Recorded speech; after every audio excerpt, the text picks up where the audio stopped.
Everybody, really excited to see you. It's Kevin and Marina from the Herbalism Show.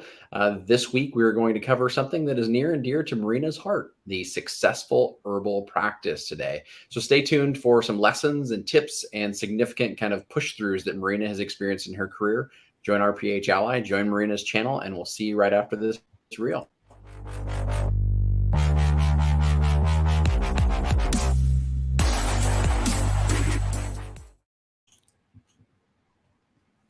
All right, Marina. So I saw the what we're going to do this morning, and then I was texting you back and forth to see if we could visit on it. And it was really my mind went 1,000 directions. Like, where could we go with successful herbal practice for the herbalist, the pharmacy herbalist throughout the country? So lead the way. Yes, Kevin. Well, first, I want to address the fact that we skipped a few weeks here in August, and I attribute that to, just needing to take some time off in the summer and things coming up here and there. And I'm sure everybody can relate to summer being a little bit of a crazy and vacation in full swing, kids being back from school. But my son just started kindergarten, and, he was in pre-K, and now he's going to a brand new school. So that was a big transition in my life. And I just also did a webinar, a masterclass that I did with Dr. Tamar Lawful. Day one was yesterday, right, about this subject, about how to start thinking about building an herbal consulting practice and what that could look like. Amazing. And day two is tonight. For anybody that still wants to register, you can put it in the comments. And tonight, Tamar is going to be teaching about pharmacogenomics, well, specifically nutrigenomics, because we talk a lot about pharmacogenomics as pharmacists, but you can also get involved in nutrigenomics. So it's pretty cool, exciting how you can kind of merge herbalism and nutrition and pharmacy and advanced genetic, testing and incorporate so many things in so many unique variations and possibilities. So that was what I was working on in the last few weeks to put the presentation together and teach the masterclass. And next week, actually in 2 weeks, I'm going to a women's conference called Spirit Gathering. And it's going to be for anybody in the Ithaca area, Ithaca, New York. Please come and check it out. Spirit Kindred event. It's like a 3-day outdoors gathering. I'm going to be teaching 2 workshops on menstrual cycles and Mayan abdominal massage. So come check it out if you're in the area. And now let's dive into today's topic about herbalism and building a successful practice. So the first question that I would encourage everybody to ask, and you could put it in the chat. We love when you guys give us feedback and interact with us. What does success look to you? What would a successful practice feel like to you? And the first step to really getting it is to imagine what that is and defining success for you, because it can be different for different people, right? So what does that mean? How many hours are you working? How many patients or clients do you have? In what capacity are you seeing them? Are you remote? Are you in person? Are you part-time? Are you full-time? Are you collaborating with people? Are you part of a network or a team? Are you bringing herbalism into whatever setting you're already in? So what would that look like for you specifically? And then we just start to build out what the steps to get there might look like, right? So we do need to get clear on the vision and the goal. And then we need to get a roadmap for what that could look like. And how do you get from where you are to what success may potentially look like for you? So that's kind of the first thing that I walk people through, is that vision and that roadmap. So Marina, what does it look like to you? So for me, it's an ongoing evolution, right? And for me, it's about reaching a broader audience where if I'm seeing patterns play out in my clients, I love, one-on-one work, and you can get really into the nitty-gritty. And I have a lot of practitioners that I have also journeyed with for my own health and my own development and business coaching as well. So I do think there is a place for one-on-one work. But for me, I have like this calling to reach a wider audience and to call out these patterns and to really stop them in their tracks. So when I see that what's going on with our environment and how we function as a society and why we're all coming down with these certain illnesses and just not taking good care of our bodies, I want that message to be heard. And I want a lot more people to have access to this information than just those that are able to pay for one on one work. So for me, success is being able to reach a wider audience with information and with ways they could be sovereign and sustainable in their health and how they can incorporate herbalism for themselves. Amazing. And so I think there's some interesting passions there to be able to say, I want to be able to make money and feed my family with those one on one coaching pieces, but at the same time, leverage all the knowledge I'm pulling together to just make the ripple in the pond continue to push out. So that's super cool. What's next? So for me, it looks like building more of my automations to get my time back. So having some programs, having something that can go on and work for me in the background, leveraging the AI, right, technology or newsletters or other sorts of even people to work for you instead of being afraid of hiring somebody or going to an AI or doing things in tech. Just use that to your benefit. And you don't have to be an expert in all of these things. I think that was my mistake, and probably a lot of entrepreneurs can relate. At first, you're trying to do everything yourself, but that really slows you down. So I think the sooner that you can ask for help, whether that is the first step of asking for a mentor or a coach, somebody who's done it before, somebody who you want to mirror, or that's hiring somebody who's going to manage your business or manage your technology. Those could be the first steps, and a mentor could help you decide what makes sense to prioritize at what point. Makes perfect sense. And is that something then, Marina, that you did exactly yourself? You found that kind of mentor to guide you in those numbers and steps?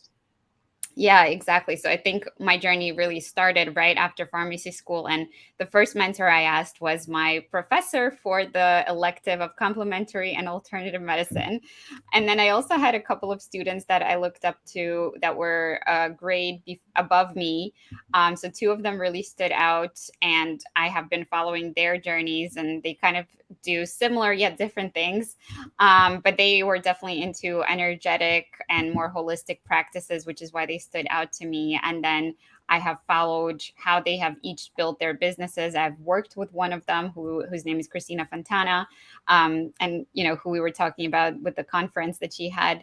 So that's how it started. And then after that, I also hired different business coaches and mentors. And right now, I'm still working with a business consultant on the business end of things, and of course on the herbalism education end of things, and other holistic modalities. I enrolled in a bunch of programs and took them. So I think for me, it's about, like, again, going, if I were to go back in time, the advice would be like, get a mentor sooner and maybe cut out some of those programs that weren't a good fit from the beginning, but I just, thought this was the best next step, and start things sooner. And then really getting hands-on practice, I think, is super important. How do you find a good mentor? How do you weed out the subpar mentors from the good mentors, Marina? That's a great question. And I think it's more so that you look up to them, you find out like what their practice is like, if you're aligned with the strategy they're using and how they're serving people, and understanding how they got to where they are and what they're teaching you. So I think it's a matter of like alignment, and just finding somebody who you don't just like what they have to show for it, but you like them as a person too. And then also just the way they teach and the way they do ask you to show up, or incorporate those hands-on things that really have you do the thing instead of just learning the thing. I think those are the two qualities. That you look for the most? And when you have added on an individual that has been your mentor or gotten rid of a mentor, what has been the deciding factor on parting ways? Has it been one of those two, or has it been something else? Well, I think the other big piece, right? So if you are implementing the strategy, let's say, if you feel inspired by them, you respect them, and you are implementing their strategy, it's either going to work or not work, right? So I think that's the other third piece. if what they're sharing is actually making sense to you, making a difference, that you want to keep going and you are seeing those results, which makes you motivated to continue. I love it. I mean, I think that if you find someone that is continuing to push themselves and continuing to learn and continuing to grow, like that's a more exciting person to be attached to, connected with, than someone that is stagnant or satisfied. And so there's some really interesting nuggets, I think, there. So now we found that here's our passion, here's the roadmap, here's the mentor to lead us there, and kind of guide us along the way. We have to do the work; they can't do it. What's next after that, Marina? So what's next after that is you start to pick up what is working for you the best and really double down on those things. So there's a level to which I believe you should be open to experimentation in the beginning, but you should also be always open to changing your methods and pivoting. So when you find that, hey, this should be working, but it's not working for me, let's stop doing that. Or this is working so well for me that let me actually devote more attention to it, or again outsource those pieces that maybe doesn't excite you but is really a pillar and a foundation of any business. Can you give us some examples inside of your own business or inside of herbalism in general on those types of niching down or just focus points and then shifting priorities? Yeah, absolutely. So when it comes to herbalism, if you're going to be practicing clinically, either one-on-one or group work with people, if you're going to be more in the education path, and I think we did a episode about this before too. So how do you start specializing and doubling down on what works for you? And then the third thing is either making your own medicine or recommending ready-made products, maybe partnering with different brands. And so going more in the product size. So I see those as like the three main paths for herbalism. And once you narrow in on what excites you the most, like for example, I didn't like making medicine for people. I like making it for myself, but I don't really like to go and make it and sell it. However, I've recently partnered with a company that's going to be making my formulas for me, and they already took care of like the FDA and all the whole process and all that stuff on the legal end of things to just make sure that I can sell it to the general public, because that's kind of one of the roadblocks that I saw in the product, and formulation one. So I feel comfortable choosing that path for myself, and it's going to look different for you, depending on what you're doing. But that's something that I found. And then when it comes to starting to ask for help and delegating things that you don't want to do personally, I think it comes down to making sure there is some revenue coming in so that you can then take that money and then pay people. So whether it's a virtual assistant, which is how I started hiring out my first helpers, or like employing your own family, like my husband helps me. I know some people employ their kids for things, or your other family, extended family, or even if you're going to exchange value services, that's a possibility too, if you don't have that revenue to spend in the beginning. So tell me this. I mean, I think that the exchange of value services is one interesting piece, and then getting toward revenue and all the long nights, tears, blood, sweat, et cetera, et cetera. But the one thing I really wanted to focus on is that kind of this, not necessarily pivot, but the focus moment that you had of going, you've always liked, I mean, since you and I have met, like making your own things, like there is a real almost like cathartic connective element to you making things for you and your family, right? Yes.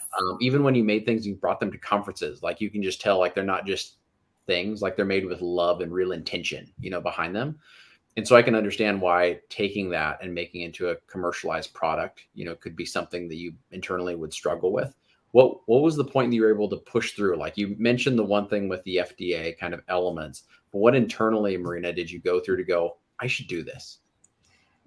Well, as I mentioned, I do like getting people excited to make their own medicine. And I like to make it for myself too. So I buy herbs in bulk. I do all kinds of things. I'm a compounder of sorts, I guess, and that relates to both pharmacy and herbalism, which is why it's so cool. But again, I'm not necessarily so stringent. And, if the FDA were to come to my home, I don't think they would like me selling these products to people because I'm not following all the SOPs for my own use and, things like that. So if I were to take it seriously to the market, I wanted it to be done right.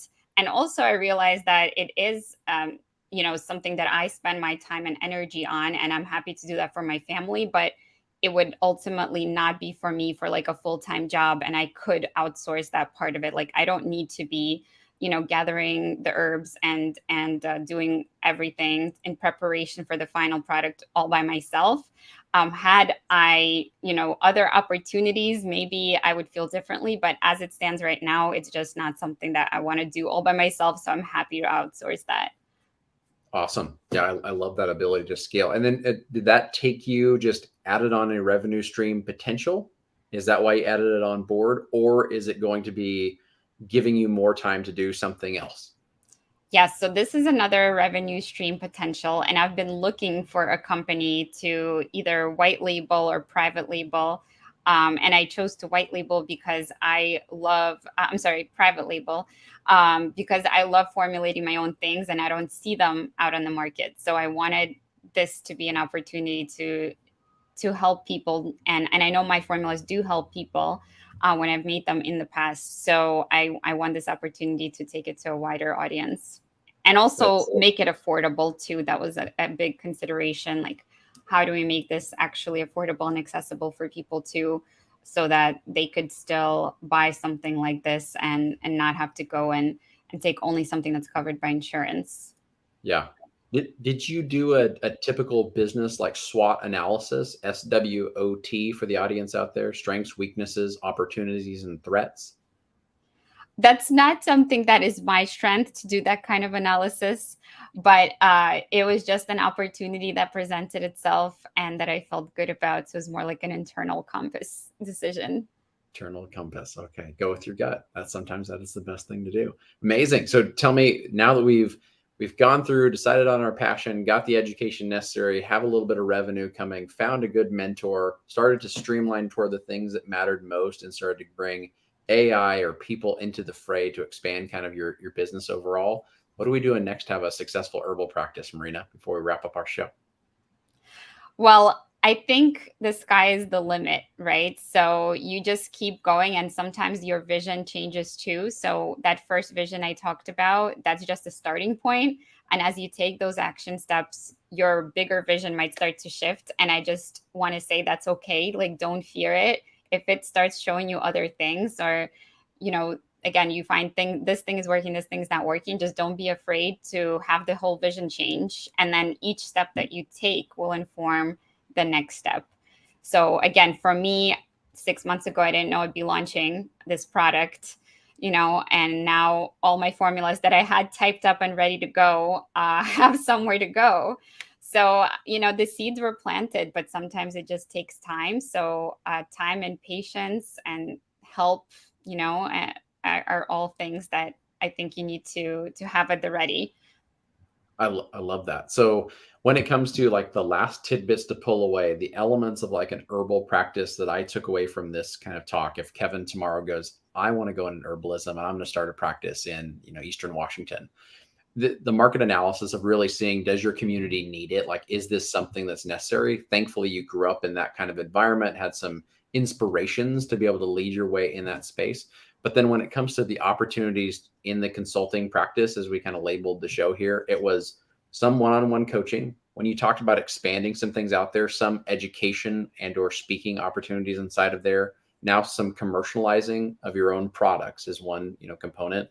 You and I have talked before about leveraging your skills inside of other business modalities. Now you have your own products to be able to take that and leverage it towards. So instead of leveraging someone else's products, we can leverage Marina's products, in this example, inside of another pharmacy space or a healthcare setting or wherever it may be.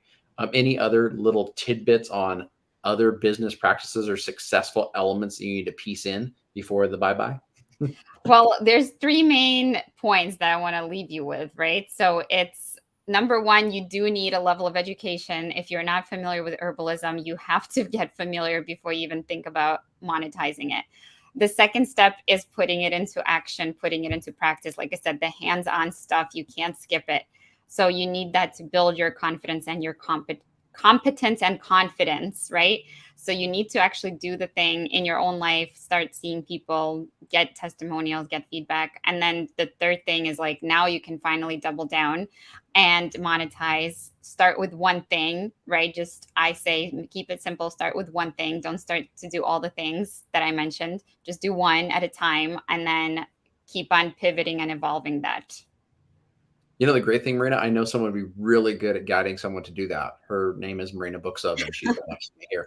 So if anybody is interested in taking a similar pathway or learning more about herbalism, getting that educational foundation before you go and see what the next steps in the process are going to be, the business elements and securing all the things necessary to make sure you're successful, get a hold of Marina, and you can find her at RPH Ally on the Herbalism channel. And we sure look forward to seeing you guys next week. It's so good to see you, Marina, and glad you took an enjoyable break for a little bit of good summertime and the kids are doing well at school. Yes, thank you, Kevin. And I'll see you guys all next week. Thanks for tuning in.